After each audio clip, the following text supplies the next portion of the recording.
জয় নিয়ে আশাবাদী উমামা বললেন, ফ্রি অ্যান্ড ফেয়ার ইলেকশন হোক। বিস্তারিত সংবাদ। ডাকসু নির্বাচনে স্বতন্ত্র শিক্ষার্থী ঐক্য প্যানেলের সহ সভাপতি বিপি প্রার্থী উমামা ফাতেমা বলেছেন, তিনি জয়ের ব্যাপারে যথেষ্ট আশাবাদী। সেই সঙ্গে উমামা বলেন, তার চাওয়া ফ্রি অ্যান্ড ফেয়ার ইলেকশন হোক।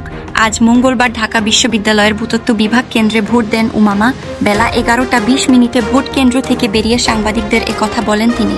শিক্ষার্থীদের কাছ থেকে বেশ সাড়া পাচ্ছেন জানিয়ে উমামা ফাতেমা বলেন, আচরণবিধি লঙ্ঘনের যেসব অভিযোগ উঠেছে সেগুলো যেন নির্বাচন কমিশন আমলে নেয়। আমরা চাচ্ছি ফ্রি অ্যান্ড ফেয়ার ইলেকশন হোক। ভোটার উপস্থিতি নিয়ে উমামা ফাতেমা বলেন, শিক্ষার্থীদের উপস্থিতি ভালো। আমরা আশা করছি 30,000-এর বেশি ভোট কাস্টিং হবে। পোলিং এজেন্টদের পরিবর্তন করা হয়েছে বলে অভিযোগ জানান উমামা ফাতেমা। তিনি বলেন, যেসব এজেন্টদের আমরা মেয়েদের হলে দিয়েছি তাদের ছেলেদের হলে দেওয়া হয়েছে, যাকে ছেলেদের হলে দিয়েছি তাকে মেয়েদের হলে দেওয়া হয়েছে। প্রশাসন সকালবেলা সমাধান করবে বললেও করেনি। আমরা সকালে এসে দেখি বিশৃঙ্খল অবস্থা, আমাদের সশরীরে এসে সমাধান করতে হয়েছে। এ বিষয়ে উমামা ফাতেমা আরও বলেন, যেসব পোলিং এজেন্টকে বাদ দেওয়া হয়েছে তারা কি কারণে বাদ পড়লেন সেটা আমাদের অবশ্যই জানানো উচিত, কারণ পোলিং এজেন্টরা ভোট গণনার সময় উপস্থিত থাকবেন। ওই সময় কোনো পক্ষপাতিত্বের অভিযোগ উঠলে আমরা সেটি জানাব। আমরা কেন্দ্রে কেন্দ্রে পোলিং এজেন্ট নিয়োগ দিলাম। গতকাল রাতে এজেন্টের কার্ড পেলাম।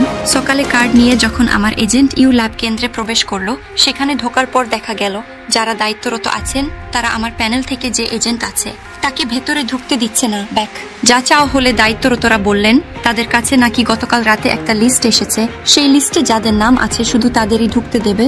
ভোট কেন্দ্রের সংখ্যা কম, শিক্ষার্থীদের দীর্ঘ সময় ধরে সারিতে দাঁড়িয়ে থাকতে হচ্ছে জানিয়ে উমামা ফাতেমা বলেন, ভোট দিতে আসা শিক্ষার্থীরা মুঠোফোন ও ব্যাগ রাখার জায়গা পাচ্ছেন না।